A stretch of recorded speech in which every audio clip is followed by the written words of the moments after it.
Class is in session. I'm your instructor, whether you like it or not. Topic, the truth.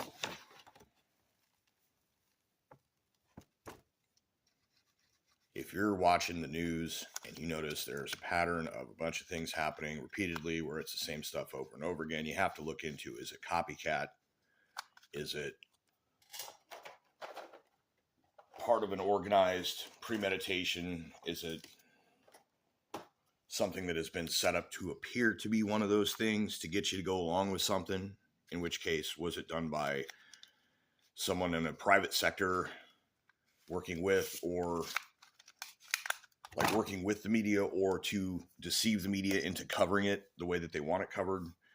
And is that a private organization, or is that from a government of a country somewhere, whether it is our own or someone else's?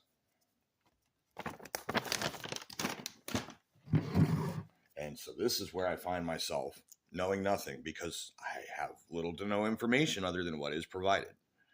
And I have to assume that it could be falsified until I'm sure that it hasn't been falsified. It's another part of the process of filtering for bias. Is kind of just, there's a little, is this bullshit aspect to it as well. And whatever it is that I'm being shown as some kind of evidence, proof, or convincing factor, could this have been falsified? Now we're moving into the AI era. Things are going to get more interesting.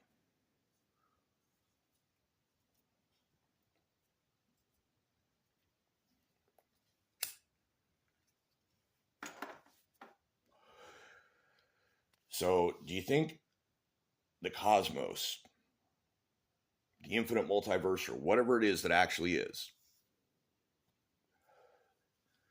would it still exist if all life ceased to be? Would existence still be true?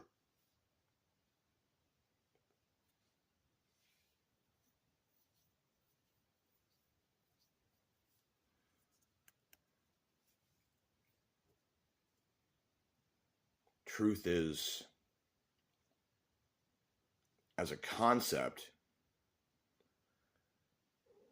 you can think of it like subjective and objective, but really both of those things are like social constructs that we add to it. And there's a certain philosophical truth to them. But the truth is the truth, whether there's anyone looking at it or not. Whether there's one observer, two observers, or more to agree on or disagree on. It is what it is, regardless. Unless you are determining the so-called truth of cost benefit for something subjective, in which case you're certainly in the realm of opinion. You could call that I guess that's a second or third order logic kind of thing. It's not a survival truth. It's a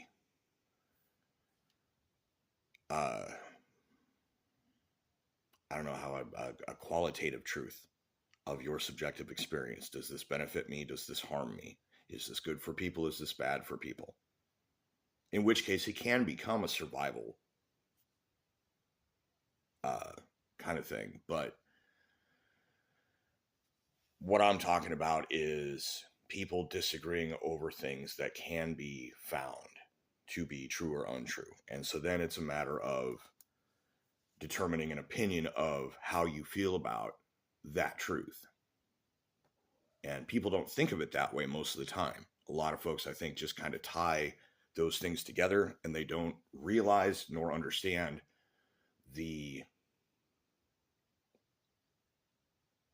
if what you believe to be true is untrue, as I was talking about in the previous facing camera video about the burning sword. If you have people that have built foundation on, or foundation of, falsehood, and they come up against an incontrovertible truth, something that cannot be denied, the negative reaction has to do with their qualitative viewpoint on this said truth.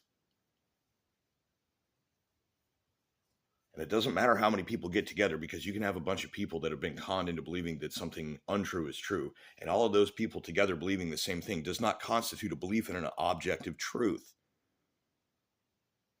Simply that a number of people have a qualitative opinion on the truth being as thus, even if as thus is in fact contrary to the nature and actual truth of said truth.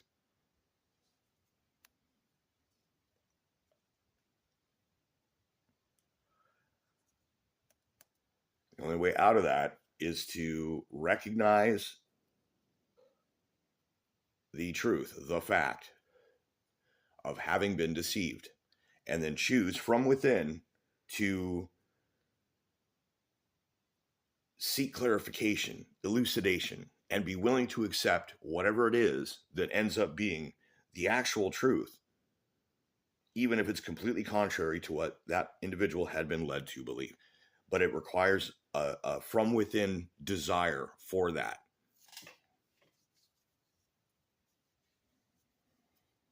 And if a person is bent or broken mentally in a way that doesn't allow them to recognize that that state has been achieved, it's like just a really bad feedback loop, I believe.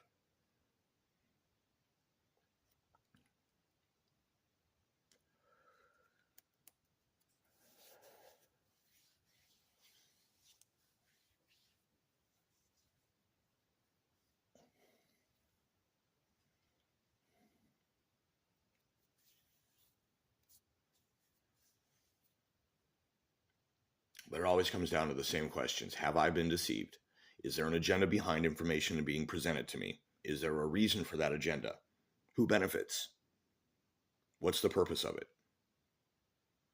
In some cases, it might be that there is no purpose. The rabbit hole itself as a distraction is the purpose. Or its purpose is to deceive, to present something that a majority of people through Overton window or whatever will observe event, believe certain thing. It goes a certain way. That's what they say. History is written by the victor, as they say, and the media at this time is writing the history down. Because that's what gets stored. That's why I make videos. Not that this digital shit's probably ever going to outlast anything. But I used to say this before, and I don't know if the facility has been removed or anything at this time. I haven't really researched it, but there was a large vault with these giant steel discs, and on these discs was inscribed all the space opera stories from Scientology.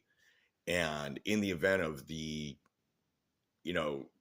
complete annihilation of our culture, any future archaeologists coming across the ruins of our civilization might find this cave in which are stored these discs, which were, I think, intended to outlast every other physical record. So that then archaeologists would believe that that bullshit was what actually happened to us, because it involves a story about a bunch of nukes and volcanoes and the spirits of the demons clinging to people and all this other weird stuff, that it's like, if you take that and make that the final record that remains of our planet, people will simply trust and believe that that is what happened, even if it isn't. Same thing with congressional records and the paper of record, the publication of record, anything that is considered an official record. Or, oh, yep, no, we got it right here. It says you said this, and it's a trustworthy source. Claiming to overcome falsifiability. That's what that is.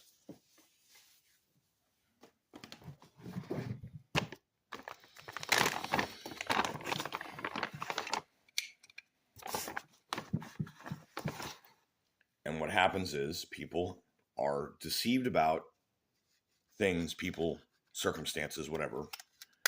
They believe the deception. They build their foundation on that deception. And then at some point, the incontrovertible truth could be coming at them in a way that they're like, oh, I must do something to avert this. and they decide to take some radical physical action that is, for them really is just their body taking a violent means out somewhere.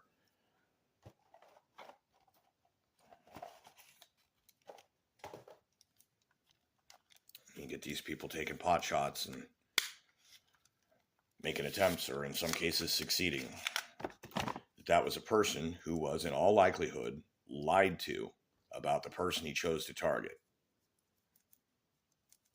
Believed those lies, took action against those lies, and in doing so took a dude out. Wasn't doing any of the things that this guy believed he was doing. And trust me, there are just people interspersed in the population that fully believe that the guy that did the killing was right. They are amongst us.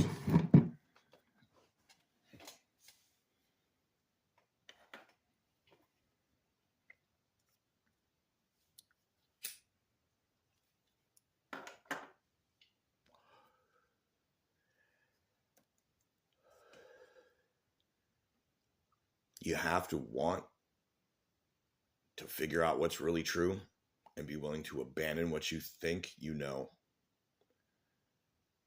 That is kind of what my 5 steps are about. There's a process of unlearning that takes place.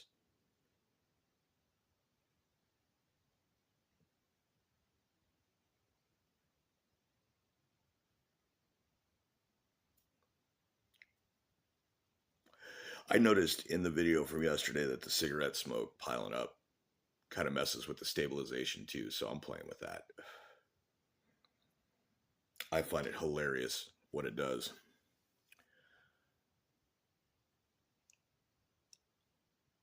So it's drastically harder to convince someone that they have been lied to than it is to just lie to them. But if you lie to them in a way that gets them to figure out that they've been lied to, they don't really cancel each other out properly. And it's like a not quite good enough chain of events. The Rube Goldberg machine does not completely successfully function the way you designed it.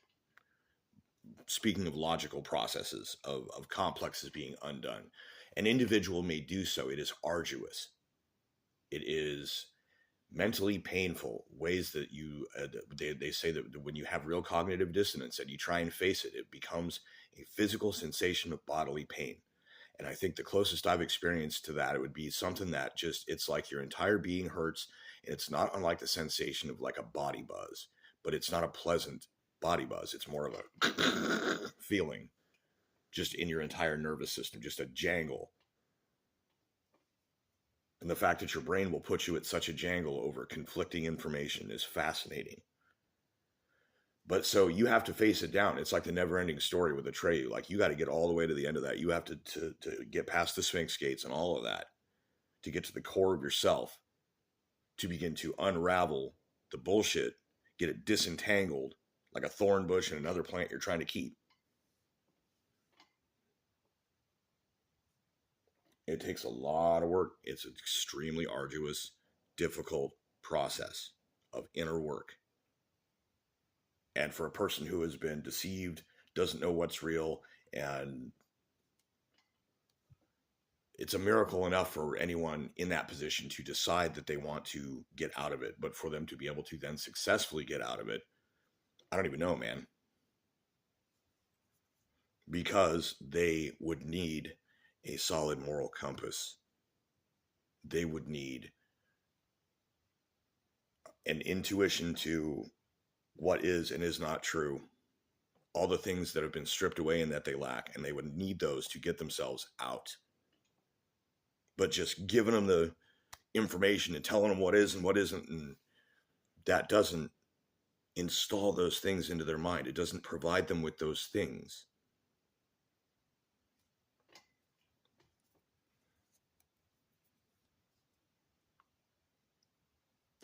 Only they can get themselves out of it. That's all I'm saying. I'm going to cut it short here. This is a long video for what I had to say.